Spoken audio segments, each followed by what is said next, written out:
армысыздар. Алталаш Қазақстан жер мәселесі бойынша диктатор Назарбаев 2016 жылы 28 сәуірде Қазақстан 3/1 бөлік жерін Қытайға сатам деген ақпарат өз аузымен айтылды. Соған халық наразы болып, 1 мамырдан бастап 2016-тан үлкен митингтер өтті. Жаңа Батыста өтті, Алматыда өтті. Сол себепті жаңа Назарбаев деген біздің алттағы диктатор тоқтап 4 мамырда 5 жылға мораторий жер сатылмайды деген заң қабылдады. Қытайда отыр. 1 мамырда Қытайға ұшып кеткен сол кезде. Сол жақта отыр. Енді 2019-да Тоқаевты өз орнына қойды. Былайша айтқан кезде Тоқаевты біз сайлаған жоқпыз. Қазақстан азаматтары Тоқаевты сайлаған жоқ. 2019 жылы ана Россияда отырған Путин мен мына Си Цзиньпин тағайындап отыр бұл Тоқаевты. Ал енді жер мәселесінде қателеспесем 22 жылы қаңтардан соң Тоқаевтың өзі үкім приказ шығарды. Болды. Қазақстан жер сатылмайды, 49 жылға арендаға берілмейді, ешкімге ешқандай жер сатылмайды, ешкімге ешқандай жер берілмейді деген заң Тоқаевтың өзі аузынан айтылып сондай болды. Ал енді міне бүгінге келген кезде мына қазір мына Түркістан облысында 50 000 гектар жер Қытайға сатылып кетіп отыр 49 жылға. Енді келесі жылға Түркістан облысынан 52 000 гектар жер сатылғалы жатыр дейді. Міне, ал Алматы облысы бойынша, мысалы Ұзынағаш жақта, Жамбыл ауданында 5 000 гектар жер анық сатылып отыр. Қасындағы военный часть, 2010-да бұзылған военный часть, ол да сатылып кетіп отыр. Содан бөлшектеп 1 гектар жерін сатып отыр екен. Ол мен білетін ақпарат мысалда. Ал енді мына 56 завод салғызбаймыз деп заң қабылдаған бұлар. Назарбаев та, Тоқаев та. Қазір 56 емес, 356 завод салғалы жатыр. Шынына келсін. Ал Қытай жерімізді қазір, мына Шығыс Қазақстанда міне кеше айтып жатыр. Ұлжардың жерін Қытайларға бөлшектеп сатып жатыр дейді. Мысалы, мына Шығыс Қазақстанда жерін сатып жатыр. Қазақстан бойынша Қытайларға бөлшектеп жердің түгелін сатып жатыр. Ата-бабамыздан қалған жерді бұлар отанына опасыздық жасап, Қазақстанды бөлшектеп сатып жатыр.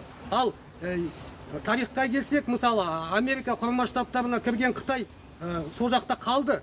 Ол кірген жерінен шықпайды. 1,5 миллиардтық Қытай қазір мысалы 20 миллиондық халыққа мысалы Қазақстанға кіріп отыр. Қазіргі таңда мысалы статистика бойынша мен Қытайлар зерттеу бойынша 2019 жылы желтоқсанның 18 күні ең бірінші заңсыз карантин басталатын алдыда. Осы заңсыз, ешқандай визасыз, режимсіз Чэнду қаласынан келді Қытайлар ұшақпен. Жұмасына 2 ұшақтан келіп отырды. Әлі кешін келіп жатыр Чэнду қаласынан ұшақпен. Олар заңсыз келген Қытайлар түгелі. Содан кейін көлікпен келіп жатты, контейнермен келіп жатты деген ақпараттар бар. Осы кезге шейін міне Тоқаев енді 23 жылы безвизовый режим дегенді қабылдады. Өздеріңіз ойлаңызшы, 20 миллион халыққа жаңа 1,5 миллион адамды безвизовыйға кіргізіп отыр. Қытай деген жаулап алды Қазақстанды қазір былайша айтқан кезде. Одан қалмаса қазірдің таңда Қазақстанға безвизовый 78 мемлекеттен кіріп жатыр. Индия бар, 1,5 миллиардтық, Қытайың бар, орысың бар, жаңағы негрің бар, итің бар, битің бар, түгел кіріп жатыр. Ол қай мемлекетте бар ондай заң? Ондай ешкімде жоқ. Одан қалмаса оларға азаматтық беріп жатыр. Одан қалмаса 78 мемлекет безвизовыйды 120-ға жеткізбекші екен. Ал енді не керек екен? Ал енді Қытай мәселесіне келіңіздер. Қытай ашық экспансия бастады. 2024 жылы 635 000 Қытай Қазақстанға кірген. 61 000 азаматтық алған Қытай азаматы. 25 000 қазақ қызымызды әйелдікке қатындыққа алып қойған. Ол ертең Қытай мемлекеттен келген азаматтар әлі тағы да тоқтамай келіп жатыр. Олар ертең, мысалы, бала шағасы азаматтық алған соң мен депутат болам дейді, мен қоғам белсендісі болам дейді, саяси белсенді болам, депутат болам. Амбициясы көп, мен президент болам деп шығады. Сонымен біз міне жұтылуға сәл қалдық ақиқатында. Ақиқатында Қытай экспансиясы басталып кетті. Ағайын, біздің жерімізді билікте отырған сатқындар опасыздық істеп, бөлшектеп сатып жатыр. Қазақ деген ояну керек, қазақ деген тоқтату керек. Бұл ата-бабамыздан қалған жер. Бұларға жол бермеу керек. Біз талабымызды нақты қою керекпіз. Жер сатылмасын, арендаға берілмесін. Қазаққа да, басқа да жаңағыдай. Содан кейін 5 жылға мына азаматтық алуға мораторий берілу керек. 5 кемінде.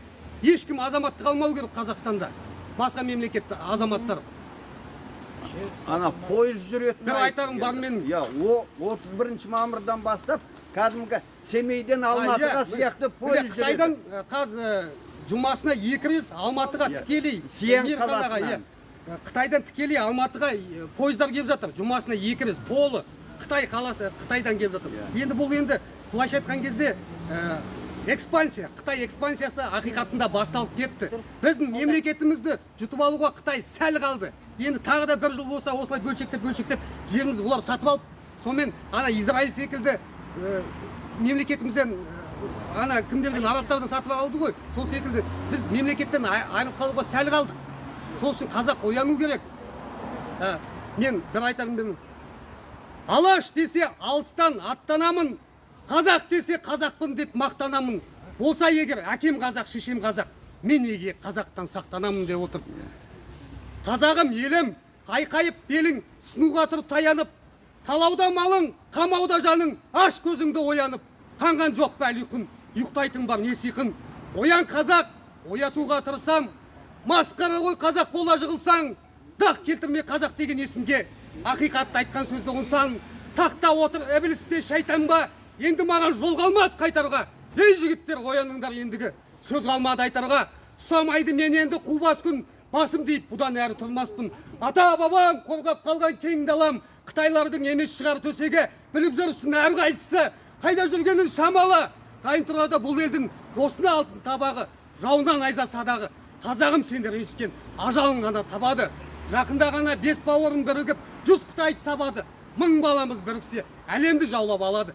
Алға Қазақстан, алға қазақ елі, күш бірлікте біз біріксек алынбайтын қамал жоқ. Тек алға.